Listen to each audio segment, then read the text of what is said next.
Welcome to a homegrown family podcast where we grow the produce and the kids. Hey everybody, welcome to a homegrown family podcast. Today we are on episode number 9. And so previously we have talked about in episode number 1, the man, the beast, the legend. We talked about my dad, Randy, and how he grew up a little bit and what his lifestyle was like growing up and the type of farm he grew up on. And then I had episode number 2, Lady in a Sunday Dress, where we talked about my mother and the type of farm that she grew up on or her living situations as a child. And so today I have a generation prior. So I have my Grandpa Tom and my Grandma Margaret, which are my dad's parents here today. Say hello. Hi. So, keep this in mind, everybody, who's all listening to this. My grandparents, I asked them yesterday, do you know what a podcast is? Oh, I think we heard of it. So we're kind of new territory here for my grandparents. They're probably going to be one of the oldest people ever to be on a podcast. Boy, I don't know if that a privilege or not. So my grandpa here is 86 and my grandma here is 82. And so in this episode, I just want to talk a little bit about their upbringing, where they grew up, and we'll probably start with Grandpa and then go into Grandma and how they met, and we'll go from there and see where this podcast goes. But I think it is important to kind of look at past generations a little bit and, realize where you came from. Some of the stuff we're going to talk about today is probably going to be new news for me. Not every day do I get to sit down with my grandparents and ask them questions about their past or anything like that. So, this is going to be kind of fun. It'll be kind of a good experience and take advantage of it while they're still around. So, hey everybody, I just want to interject here real quick before we get back to the original recording here, but I just wanted to apologize as my grandparents here haven't really been recorded a whole lot, and so they're kind of fidgety and nervous, and you'll hear a little bit of clackety-clack and some bumpity bumps on their coffee cups and kitchen table here. So I appreciate your patience there with that, and I hope you enjoy this episode. This morning, or this afternoon, we did a little bit of fishing yesterday and went to church this morning with my grandparents, and my little daughter and wife all went to church this morning, so that was a good time. It was kind of cool to see my little daughter on the way back from church. It kind of just resonated with me a little bit. She goes, "Grandma, church?" Like, she says all the good words. She doesn't say any of the adjectives or my wife could correct me on the real phrase of the does and the ends and all that stuff. She's better at English than I am. So she said, "Grandma, church?" And so she saw Grandma there, and she saw Grandma at church, and she recognizes who a priest is and who the bishop is. So we had a couple masses the other day with the bishop, and she knows that the bishop's the one with the hat, So anytime she sees a bishop, she'll point, "Bishop? Bishop?" But it is important for my daughter and all of my nieces and nephews to see our grandparents, being good witnesses and going to church and everything and playing their role that way, good role models. So now I just want to learn a little bit more about part of it that I don't see or didn't see because I wasn't around. So, Grandpa, start off with you. Yeah, where did you grow up and what kind of childhood did you have? Well, being you wasn't around to know what I did or didn't do, I suppose I can say most anything. You could. Well, I grew up in South Dakota, pretty much the central part of South Dakota, on the prairie. Our closest town was about 20 miles, so we did not go to town every day. It's probably uphill both ways. Yeah. Saturday night was the big night for going to town.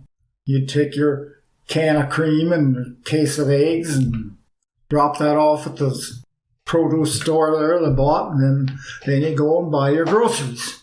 Yeah, well, so you were probably horse and buggy, or did you have a car? No, we had a car. Okay, it's not that old yet, folks. No, I did get in on the horse working on the very end. We still use them for like thrashing to all bundles and for like raking on the dump rake. But that's about as far as I got in the horse business. So other than that, we got into modern, we got a tractor. A little old Ford, I remember. It was your first tractor, huh? Yep. Yeah, and we done all our work with that. Yeah. Of course, we didn't try farming 100 or some acres either. Yeah. So how many? Yeah. How many? So you had some acreage there, and did beef or? Yeah. Well, actually, we was more into ranching than we were farming. We had probably close to 100 head of beef cows, and we done a lot of cutting hay and stuff like that. So how many siblings and did you grow up with? Well, Tell about your birth. no, I ain't gonna get into that. I'll get into it. No. All right. I'll get into it. My birth mother died right after I was born. So me and my brother Milton, we lived with my aunt for, I don't know, until my dad remarried again, which probably was, I don't know what anymore. It was a while anyway, probably 5-6 years or something. Mm-hmm. See, it just so happens that brothers married sisters. So, So it worked out pretty good. That's funny. So anyway, then Dad had his own ranch. Well, actually, all his brothers, they all lived up and down this road, and they all had their own ranch. And they all worked together for haying and thrashing and stuff like that. Yeah, big good family community. Yeah. Yeah, you don't see that much no more. Yeah, it's kind of crazy. It's my wife Nora. She's got all of her aunts and uncles on her mom's side that are all within like 10-mile radius and do a fair amount of farming together and share machinery and that kind of thing. You know, so it's around, but it looks a little different than it did back then. Yeah. But anyway, that's basically where I grew up. Yeah. So then you basically grew up on a ranch. I would like to make one comment. Go for it. I went to country school. Single house? Single house, 8 grades. But guess what? I was the top of my class. Were you the only one in your class? Well, only problem with that was I suppose I was on the bottom of my class too then. So your education-wise, you only went up to 8th grade. No, I went to high school, but we had to go to town for that. Gotcha. And then we went in on Monday mornings and come home Friday nights. Oh, you'd stay in town the whole week? Yeah. Okay. Well, it was 20 miles. Yeah, was it like who'd you stay with? Did you stay with... Well, I did have an aunt and uncle that lived in town. I stayed with them. Gotcha. But there was a dormitory there, too, that kids could stay. Oh, wow. Okay, so kind of like boarding school type. You know, more or less, you know. Yeah. So you had yourself, Milton. Yeah. And then... Well, and then... Now things get complicated. Yeah. So that was your only true... 2 sisters. Yeah. My oldest sister is actually a stepsister from Dad's wife. Yep. And then Shirley is my sister. So... Essentially, Grandpa's got 3 siblings, or had 3 siblings. One has passed now since, but yeah. So then, after high school, you did go military for a little while, right? Yeah. I went and worked for a little while after high school. Thought I was going to get rich, and I ended up... What'd you do? What'd you do for a job? What was your first job? I don't know. Yeah. Well, you're a waiter or something, or butcher? Well, there was this ad for truck drivers, so I thought, well, that didn't sound so bad. So I went and applied. It was at a lumber yard. Uh-huh. Well, he did fail to mention that truck driving was hauling coal. You're hauling coal? Yeah. Okay. So I didn't last too long. It's a little bit of a dirty job, I suppose. Yeah, but it was dirty. You have to load the truck and everything by hand, too? And you had to haul it to where it was supposed to go and dump it off. And the first time I didn't water it down, I caught heck because I was... blowing dust down the highway? Yeah. Well, at the end of a person's basement where I was putting it. Oh. So that's back in the day when individual people use coal to heat their house. Yeah. Wow. Anyway, then I went to, there's a packing plant in Huron. That's where I went to work. And I got a job there right away. You just walk in the morning, and if there's hiring, you got hired. So I walked in and I got hired. And I ended up in the hide cellar, rolling up hides. Oh. It was a pretty stinky job. Yeah, I suppose after it was all done and taken care of, and Yeah. After they were storing them down there, and then they rolled them up and tied them up, and then they shipped them off somewhere. Well, when we run out of hides, it was out of the job. So then I thought, well, maybe it was time to join the army. So with the hides thing, is that something that is mostly like cow hides or? Yeah, cow hides. So it's they go get butchered and processed, and then slaughterhouse. Yeah, and then you take care of the hides at the end. Okay. Yeah. So then it went to the army. Is that that's the actual branch you went into? Was the army? I was in the army, but I was also in the paratroopers. Okay. So 2 years. yeah, paratroopers, is that basically you go in the helicopters and you shoot out and or planes and we was using planes, cargo planes. We'd get jumped out of them or pushed out of them, whichever way you want to look at it. do you remember the first time you jumped out of a plane? Oh, that's another yeah, story. Describe that. Well, I didn't know much about airplanes. I'd never been in one. And they taught us, if you see trees, you're supposed to ball up if you think you're going to hit a tree. Well, I got out, jumped out, and I looked down. Trees. So I balled up, wham, I hit the ground. There's little bushes about 3 feet high. They look like trees, but they're just little bushes. It was not exactly the kind of landing you're supposed to do. But I survived. So what years was it that you were in the army there? Because that was just prior to Vietnam or just after? Or I was quite lucky. I never planned it that way, but I was quite lucky. It was kind of when Korea was pretty much done and Vietnam hadn't started yet. Okay. So I was kind of in between. What was that? Would have been, I was raised 55. I suppose that was 57, 58. And I spent 2 years over in Germany, which was nice. Pretty country. Yeah. You just did a 2-year... Yeah, this was just a 2-year commitment, and it was in Germany most of the time. Yeah, basically I took my basic, and then I got shipped over there, and that's where I stayed. And so. I remember you telling me a story where you had... you and a buddy sold your cigarettes because you weren't smokers. Oh, yeah. We went on a little trip over there, and you were allowed, I think a carton of cigarettes or something a month. So we both bought our cigarettes, and they were worth more than money was over there in Germany for some reason. They liked American cigarettes, I guess, so that's what we traded for gas and whatever.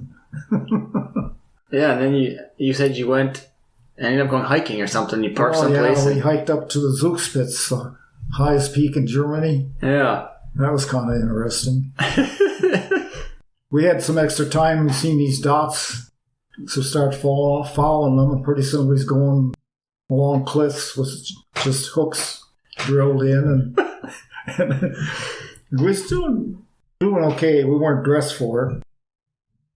But anyway, we got up to this glacier, and then we did, and it was melted away from the mountain about 5 feet or something on the other side.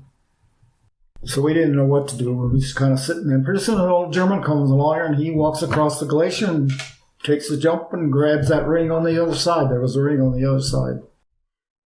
So I thought, well, if he can do it, we can do it. So we did it. Well, there's only one thing. After we did that, we knew there was no return. So we had to go on up.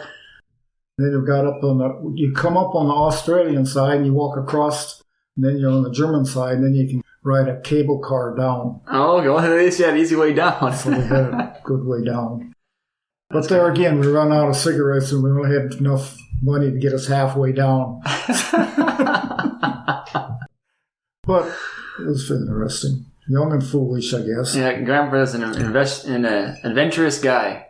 And it's maybe that's where I got my little knack for rock climbing back in my Oregon and Washington days. I was getting into some rock climbing, and maybe that's where I get some of that adventurousness from my grandpa, maybe on that front. Yeah, and then adventurous, after I got back out of the army and I started farming with my dad for a while, and then I rented my aunt's farm. Your cousins. Or cousin's farm. And then I really got adventurous. Whoa, time out. Now, before we get to that part, let's move over to my grandma's story, because I think they're about to collide here pretty soon. Yep. So Grandma Margaret. Well, my mother is named Marie Petrosky, and my dad was Cecil Simmons. And they met when he was working for her dad. And they got married, and I was the firstborn, and they had 9 children, 3 boys and 6 girls. And my dad worked for farmers or ranchers. Oh, it was like a hired hand? Yeah. And if the person that he was working for he didn't like the way they they wanted him to do things, he would just quit and go to another place. So we looked around a little bit. But anyway, when I started school, it was a country school, Crow Lake, and first grade, it was a terrible winter. Dad couldn't get me to school. So he sent me to Woonsocket Catholic School. And my 2 sisters followed me every year after that, 2 years. Well, then Dad had a cousin in Iowa that was going into the service. And it was his aunt's farm, and she needed someone to farm it. And so it was my grandma's sister. So we moved to south of Sioux City. Sioux Falls? No, Iowa. Sioux City, Iowa. Yeah. And we had it made there. Yeah. We had electricity. We had an indoor bathroom. And we rode the school bus to South Salix, Iowa Catholic School. Yes. Prior to that, so how many years did you end up not having electricity, and had to use an outhouse? Well, I was 8 years old, I think. Probably around there. We didn't have electricity until we went to Iowa. Until we went to Iowa. Yeah. Wow. So we went to school there 2.5 years. Then when Dad's cousin came home, then we moved back to Wessington Springs, west of Wessington Springs. And he kept on farming. We went to country school. And it was close to the school. We walked sometimes to the school. And then when we got in the 8th grade, then we went to high school. And by that time I had, there was 8 of us. My youngest sibling wasn't born until I was in nurse's training. He was 20 years younger than me. Okay. Anyway, in high school, well, a year before high school, I was farmed out to help take care of some kids that parents had 5 kids and they were going to have another one and they needed help. So I worked that summer, and that put me through school the first year. Then the second summer, the same thing happened. And then I graduated from high school. Well, I started when I was 15. I started working at the hospital because when I was working for this lady that was a midwife. In fact, I was born in her house. Well, she was working at the hospital, and she got me a job there. And so I was a nurse for years and years and years. I was a graduate nurse, and then I was a IRN, and then later on I got my degree. And I was a school nurse 41 years. Oh, we can't just skip over Grandpa here. We're missing something. What? Oh, yeah, I missed about him. Okay, I was going to tell you that. Yeah. Yeah, but when I graduated in '59, that summer, it was in the summertime. He already said that you usually went to town, and the girls would just kind of walk the street, Saturday night, and the guys would work when their cars would find them. One of his friends introduced me to him. Then I was working at the hospital in the summer, And Needed a ride home. yeah. And Lo and behold, this guy's pulled up his... then he asked my dad if he could Take her home. yeah, if I could go He with said, him. take her, please do. Well, the first real date we had was the state fair in Huron, because that's the week I started nurses training for 3 years. And of course he was 60 miles away, and I was busy. So we didn't really Communicate very often. Right, because, I mean, you didn't have much for telephone use or anything No, like we that, didn't right? have phones. No, Didn't have phones. No landlines or nothing. We were in We had the old in the ringer dorm, phone. and it was a Okay. Catholic school. You had to be in by 10 o'clock. Yeah. So I didn't hardly pay to go up there and get her for 15 minutes. yeah. Anyway, that was 64 years ago that I met him, and we've been married now 60 years. Anyway, Yeah, that's quite a feat. 60 years. I mean, these days you go to weddings and you might get a 40 or 45 in there, but it used to be like, when I was little, I was like, there's all sorts of oldies hanging out there, Now Yeah, it seems like there's a lot less, but 60 years is quite a feat. when we got married, he was farming on his cousin's farm, and we lived there 3 years. And in that time, we had 2 kids, and then We didn't have TV. So that'd been my Uncle Bernie and my dad. Yeah. They're both born in South Dakota. Yeah, they were born in South Dakota. In fact, your dad was a year old when we moved to Minnesota. Yeah. So what prompted the move to Minnesota? Yeah. Well, there again, the aunt I was renting from, her cousin, her son come back home from the military too, Oh. and then they thought he wanted a farm, but actually he never did, I don't think. But anyway, and we couldn't find nothing around that area, That we could afford. so we kind of got to looking at a real estate book or something, and thought, oh, look, Minnesota, they got some cheap land up there. The land of rocks, right? Yeah. Swamp and rocks. Yeah. So anyway, we ended up in Minnesota. It was quite a project that we moved up here. We moved everything, machinery, cattle, and... Oh, I suppose that whole entire thing, it's like, Chuck, you didn't have U-Haul back then. You didn't have... So you had the cattle trailers that you had to put your stuff in or used something. trucks and trailers. Yeah. Well, actually, I loaded a lot of machinery and junk on a Ahead hay of time. rack, Oh, yeah. hooked it behind the pickup, and pulled it up. So you had to do quite a few trips back and forth, probably. Well, yeah. We had quite a caravan.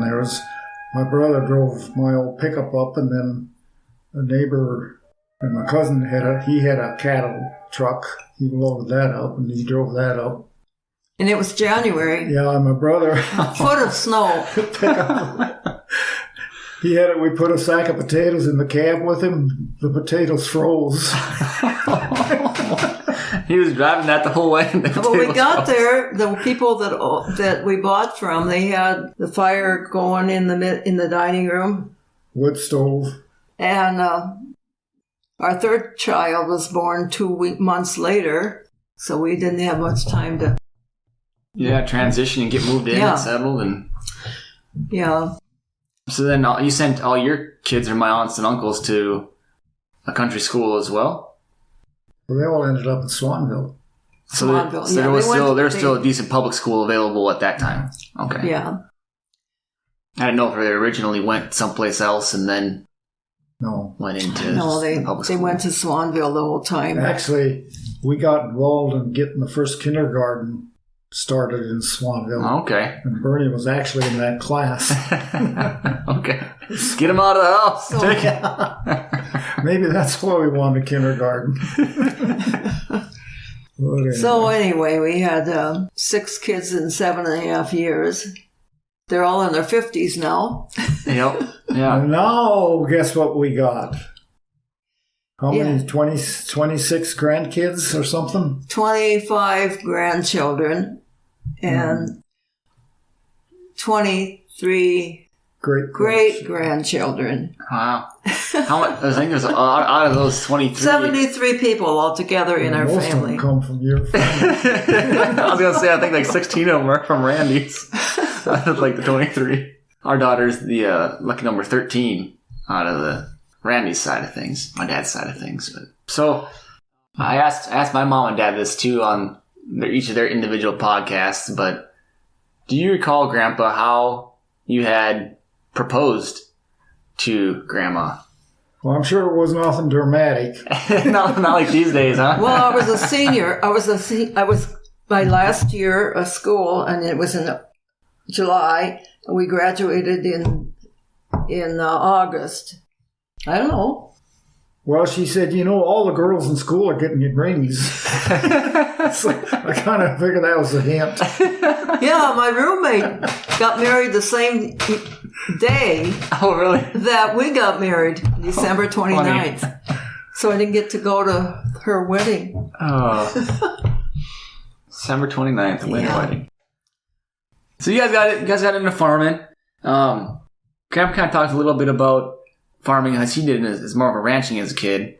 Yeah. But you kind of mentioned farming, but you had a lot more horses and things, right? When you were... Oh, yeah. When I was growing up, when we were in Your Iowa. dad was called a horse whisperer. Yeah, he had horses his whole life. Even when he died, he still had horses. Grandma and I took care of them for a while. But in Iowa, we still had horses. And when they put the corn in, they used the horse. They what do you call it? Used a packer. And he put me, I was 10, and my brother David was, he was 7. We sat on a wooden stool, mm-hmm. and the horses were ahead of us, and they would pack the corn.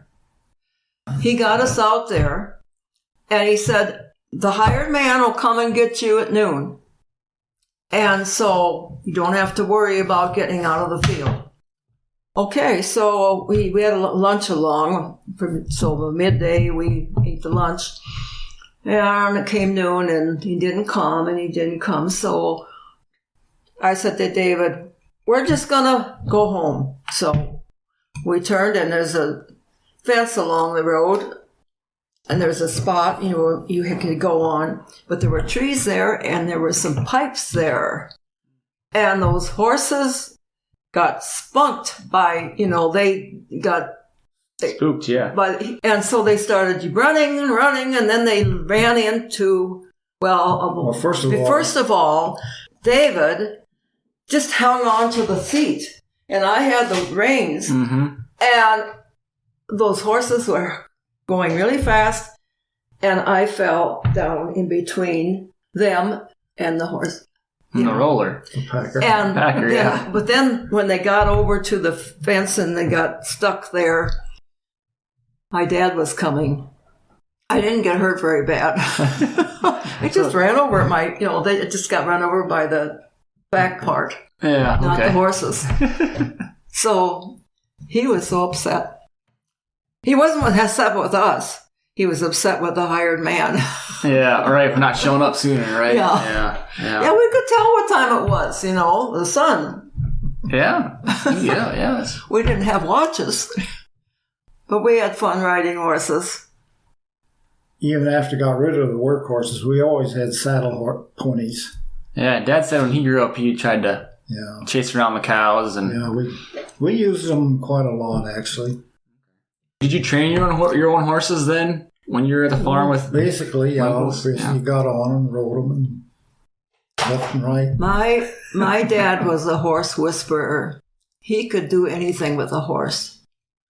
He could train them without having to use force. Yeah, I was fortunate to meet Cecil a couple times. We went and visited him. Yeah. But it was towards the end of his life, unfortunately. He died when he was 83. Mom was a widow for 17 years. She died when she was 93. Mom. She used to walk a mile a day, I heard. She made it in the newspaper that one time. Well, that's why this one thinks she's got to walk 2 miles a day.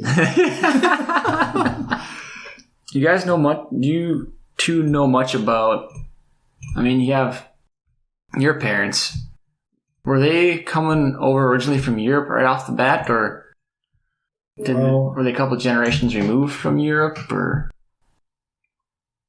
well, my grandpa on Dad's side, they come from Germany, I guess. So your grandpa, came from Germany. My dad, they were here. Born here. Okay. My grandfather got from, he was Petrowski. He was Polish, yeah. He and his brother, I think he was 9 and his brother was 11. They came to get out of Poland. Evidently, they tried to escape Poland. They tried through the Black Forest in Germany. And he ended up Black Forest. Okay. He ended up in South Dakota in Yankton, around that area.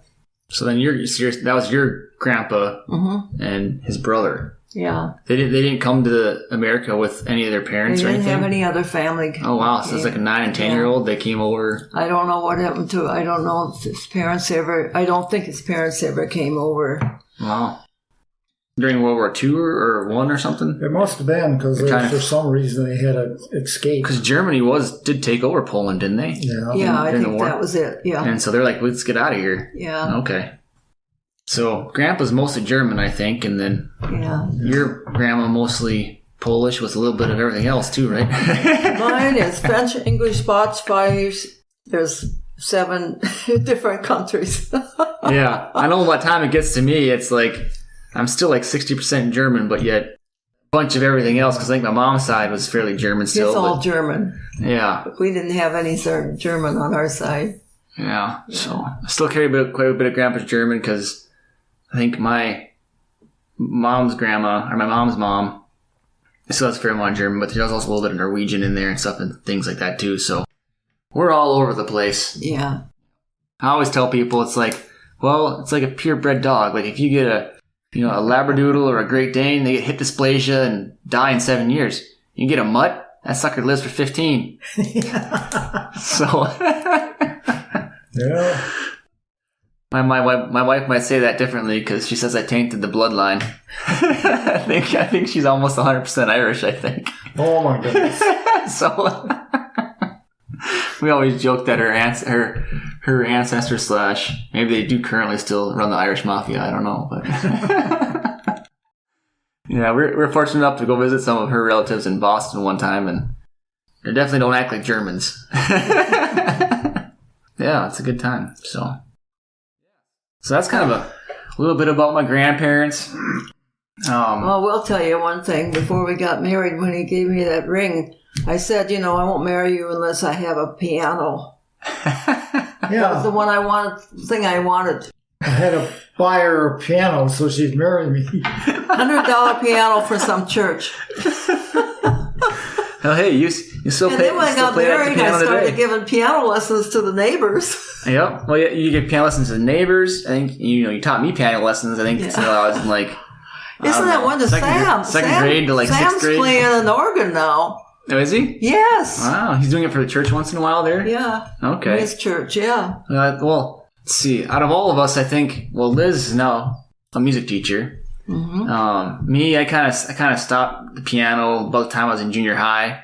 Because I was like, I don't have time to do this with sports and everything. And then same with David, I think, because me and David kind of helped more with the farm things too. And then Michael had a little bit more time with the piano because David and I were doing chores, and so he had time to. Well, Nicholas, I didn't get him started, but your mother took him to.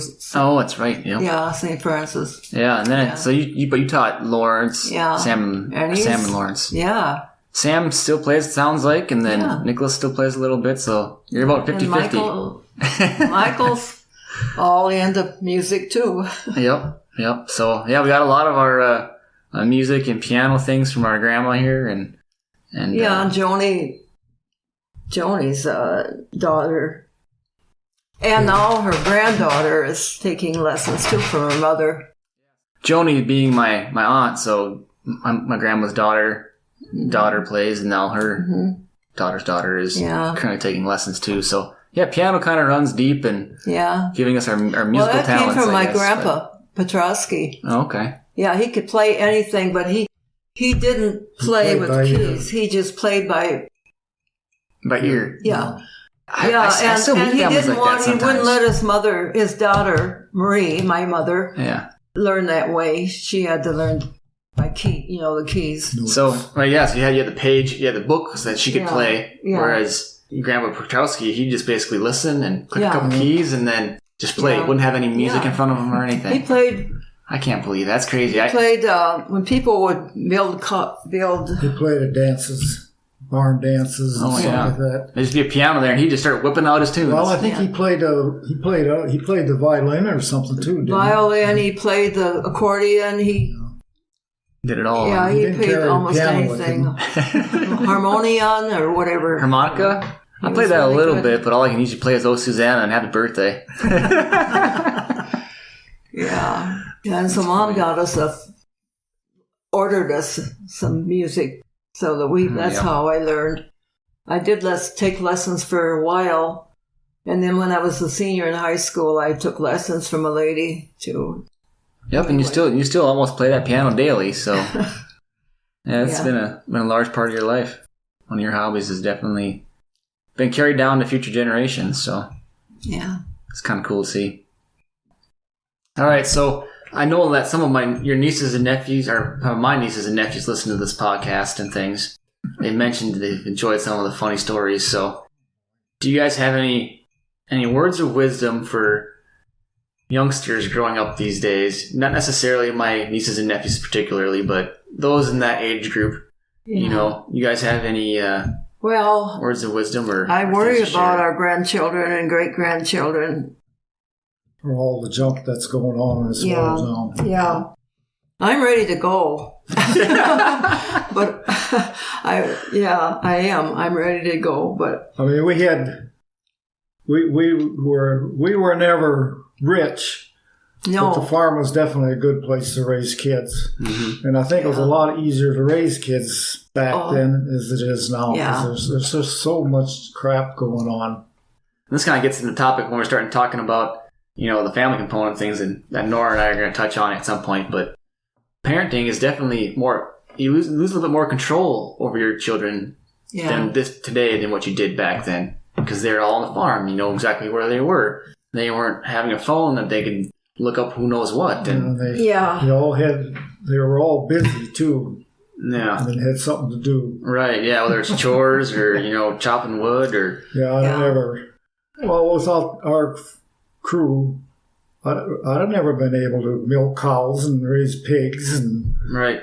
Well, Dad talked about how each one of the siblings had their own little individual tasks they did. Pretty much, yeah. Dad kind of helped with the dairy, I think, and Bernie kind of helped with the hogs and so forth. I never thought about it much, but I've heard later or since that they could come in the house, they could shower and scrub, but there's no way they could get that hog smell off when they went to school. That hog smell was potent. One thing about it, there was enough country kids in the school that it probably didn't matter that much. That's true. Yeah, now these days you get like maybe turkey farmers or hog farmers that are still around that go to school and probably get ostracized for smelling that way, but stick out. Yeah, exactly.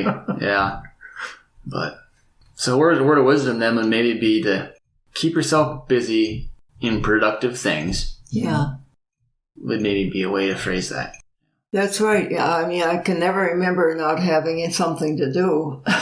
No, this idea of being bored, I didn't even know such a thing. Never was bored. Yeah. Yeah, I never was really bored growing up either. Granted, I didn't have maybe as many chores to do or something, but I'd always go out there and use my imagination and play in the forest. Well, even as a kid, you made up your own games or whatever. Exactly. Yeah. You didn't rely on You didn't have to have a Facebook iPod or whatever. Yeah, exactly. I definitely catch myself every once in a while looking at that darn phone more than I should. Yeah. But it is a helpful tool to be able to. And I think this generation has utilized that a little bit to their advantage, be able to do teaching lessons on a screen, to help homeschool your kids or to help them engage and learn different activities. Because nowadays, if you don't have your child adapted to some type of electronics, you're kind of out of the loop. Yeah. You're behind is what they'd say. I guess you're old school, or I don't know. Nora and I are kind of hopefully eventually get some property here and raise our kids on some of that land and hopefully keep them in the roots of what's important. Yeah. Well, good luck. Yep. Yeah. Yeah. It'll be a challenge for sure. Yeah. Any other things you got for us? Well, I think it's probably all been said. Well, I don't know about that, but For as much has been said, it should be said. All right. Well, yeah. So that's my grandparents, everybody. Feel free to shoot me an email at homegrownfam if you have any type of questions at Gmail. Yeah, shoot me any questions that you have. Kind of let me know, what podcast you're kind of enjoying. I don't have a whole lot of reviews, so please leave a review. If you have anything interesting, go ahead and give me a little rating. Get me up the charts a little bit so people can actually research and find my podcast. Appreciate everybody listening. And otherwise, have a great day.